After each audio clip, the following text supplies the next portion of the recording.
manusia sendiri dalam pikirannya itu kan banyak sekali yang dia pikirkan ya. Kalau dalam NLP kita tahu bahwa dalam satu menit itu ada 120 megabyte informasi yang masuk. Betul. Jadi banyak banget itu. Maka otak kita juga berusaha memfilter. Nah, waktu memfilter itu ada hal-hal yang namanya distorsi, dilesi, generalisasi dalam kepala kita. Ya, dalam kalau manusia itu dibahas dalam NLP. Nah, hal itu kan membuat orang menjadi.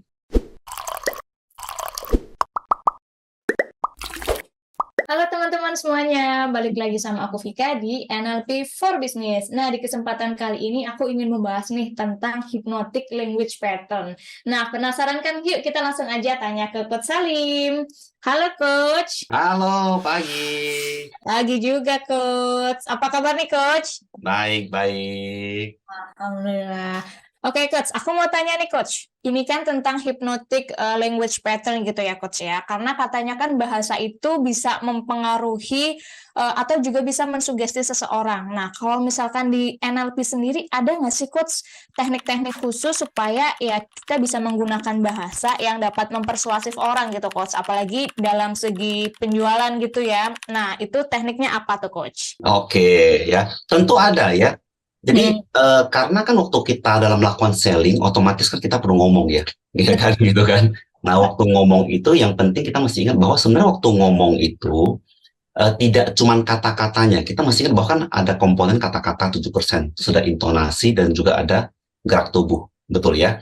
Nah, dalam NLP itu membahas semuanya sebenarnya, dari kata-kata yang dipakai, ya hypnotic language pattern-nya, kemudian intonasinya juga ada yang mesti seperti apa, dan juga gerak tubuh kita ditambah dengan itu ya. Nah, kali ini mungkin saya akan membahas mengenai language pattern-nya aja, kata-kata dulu, karena itu yang paling mudah dulu ya. Jadi apa sih kata-kata atau sugesti yang kita bisa pakai untuk membuat orang mungkin lebih cepat membeli? Sebenarnya kita bilang bahwa itu mudah memutuskan, gitu ya, membuat orang lebih mudah memutuskan. Jadi yang pertama adalah yang teknik yang kita bisa pergunakan adalah mengubah perintah menjadi pertanyaan. Mengubah perintah menjadi pertanyaan. Oke. Betul ya. Jadi alih-alih kita bilang bahwa Pak, silakan tanda tangan sini.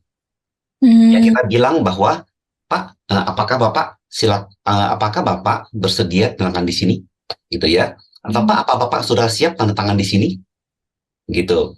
Jadi orang pada saat kita memberikannya adalah pertanyaan dibanding kita memberikan pernyataan.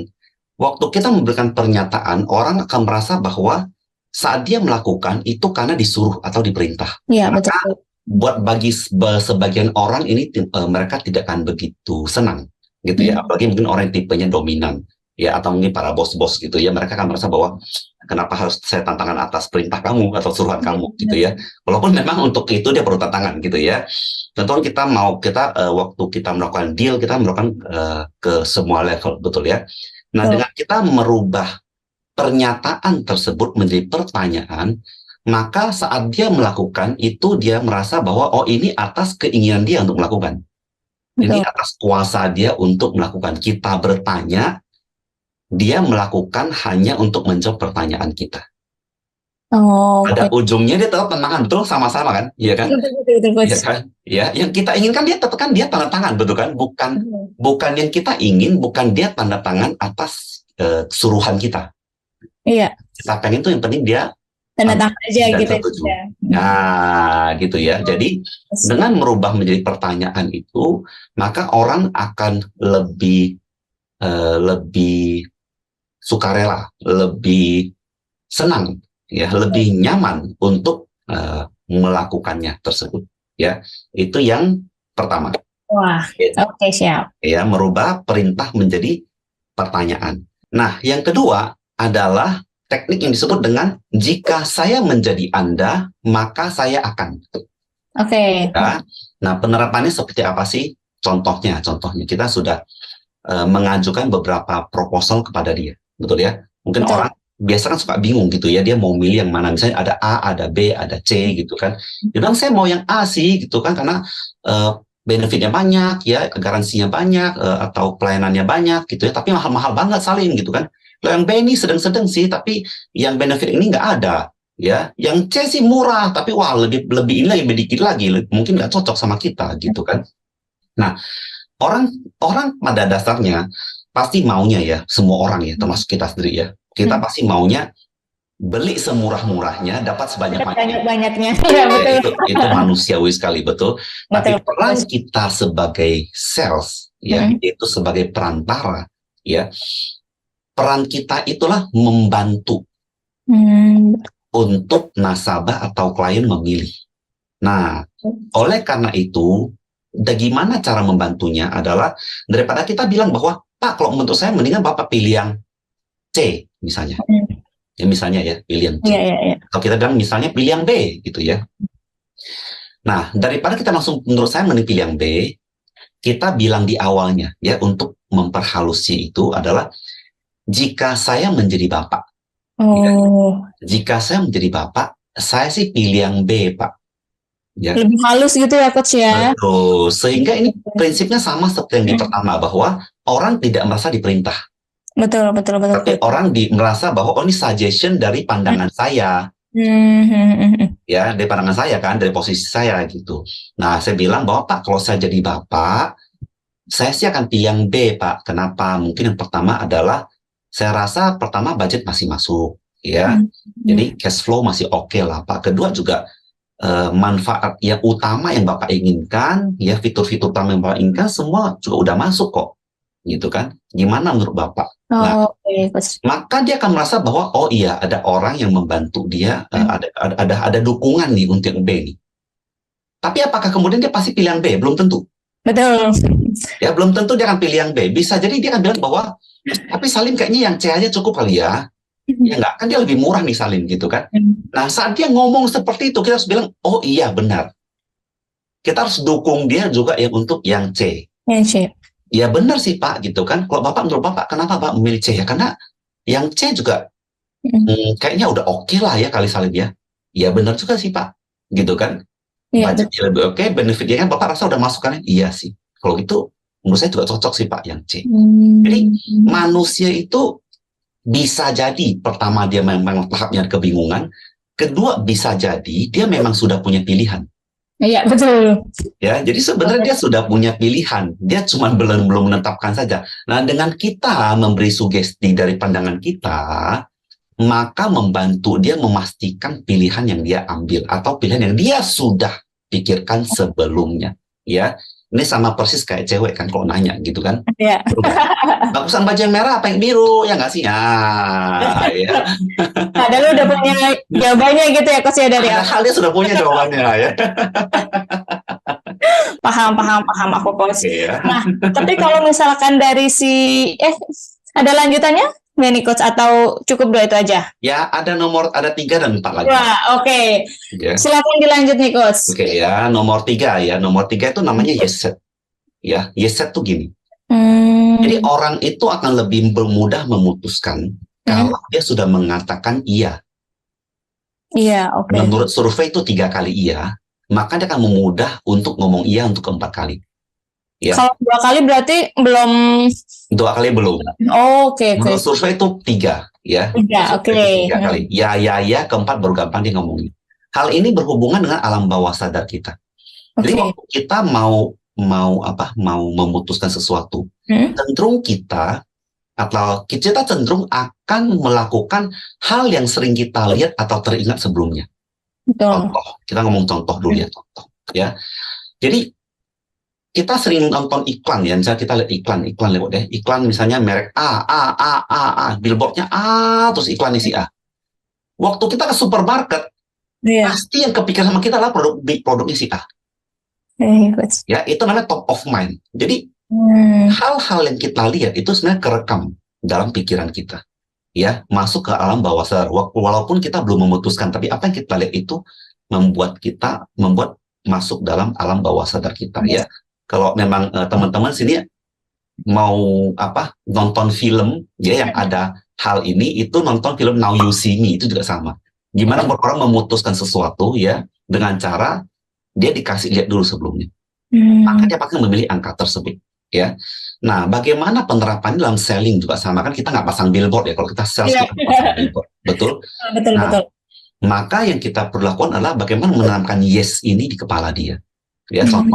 contohnya ya, kita mau dia sign satu kontrak. Hmm. Tuh. Kita bilang, Pak, ya sebelum kan kita mau suruh mau minta dia sign kan, untuk iya sign gitu kan. Nah, kita bilang, Pak, oke Pak, Bapak, data perusahaan Bapak yang tertera di sini sudah betul Pak. Betul. Ya, data perusahaannya. Misalnya kalau kita B2B gitu ya, atau kalau dengan orang, nama Bapak sudah betul Pak. Ya mestinya benar, kenapa? Karena kalau nggak benar itu keterlaluan, berarti kita nulisnya aja dodol gitu ya. Nggak teliti ya. Jadi pastikan itu benar dulu ya. Karena memang itu perlu diverifikasi kan sebelum tekan kontrak gitu kan. Nama dia atau perusahaan Pak, udah betul Pak, gitu ya. Kemudian masuk Pak klausul-klausul yang sudah kita diskusikan ya kemarin seperti yang Bapak minta, ini saya sudah tulis. Coba Bapak lihat apa sudah betul Pak. Dia baca tek tek tek. Oke, iya yang sudah minta sudah betul. Oke. Kemudian kita tutup lagi. Pak, apa namanya garansi-garansi nih ya yang sebuah Bapak minta ini sudah kita cantumkan nih Pak. Benar Pak. Jadi Iya. saya bilang juga pengiriman nanti ke sini misalnya gitu ya. Udah benar Pak. Dia bilang iya. Nah, baru kita bilang sudah iya tuh tiga kali. Dia bilang, Pak, kalau semua sudah cocok, boleh Bapak tekan di sini silakan. Oh, oke. Iya, semua gitu ya, Coach ya, jawabannya Coach ya. Iya, ya. Oke. Jadi jawaban iya itu harus kita siapkan di kepala dia sehingga orang tidak kagok tahu-tahu disodorin Benar, Coach. tanda tangan langsung. Oke, Coach. Paham, Coach. Ya, oke, itu ketiga ya. Sekarang yang keempat terakhir ya. Banyak sih tekniknya, cuman kita bahas 4 aja hari ini ya. Tips yang sederhana, praktis, dan mudah dipakai ya. Yang keempat itu adalah option closing. Option closing ini sederhana tapi orang sering miss ya. Jadi option closing itulah pada saat kita mau deal, selalu pastikan kita memberikan lebih dari satu option. Oke, Coach. Minimal 2 lah. Minimal 2. Kenapa? Karena kalau kita beli opsinya 1, kita bawain proposal 1 ya. Pak, Bapak gimana, cocok dengan proposal ini? Maka jawabannya iya atau tidak. Iya, betul. Betul kan? Berarti 50% iya, 50% tidak kan gitu. Berarti ada 50% kemungkinan tidak, betul? Nah, daripada itu ya, gimana supaya 100% closing? Berikan 2 proposal. Nanyanya adalah, Pak, menurut Bapak lebih cocok yang A atau yang B? Oke. Betul? Mau pilih A closing, pilih B juga closing, sama aja closing.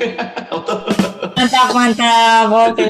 Ya, itu aja ya. Untuk tips-tips yang hypnotic language ya banyak, tapi kita akan bahas 4 aja biar yang simple ya, simple praktis ya. Oke, Coach. Tadi kan kita sudah membahas 4 teknik gitu ya, Coach ya. Sebenarnya hipnotik ini sama aja memanipulasi dengan bahasa atau gimana tuh, Coach? Sebenarnya hipnotik ini bukan memanipulasi. Jadi hipnotik ini adalah menuntun atau mempermudah cara berpikir orang.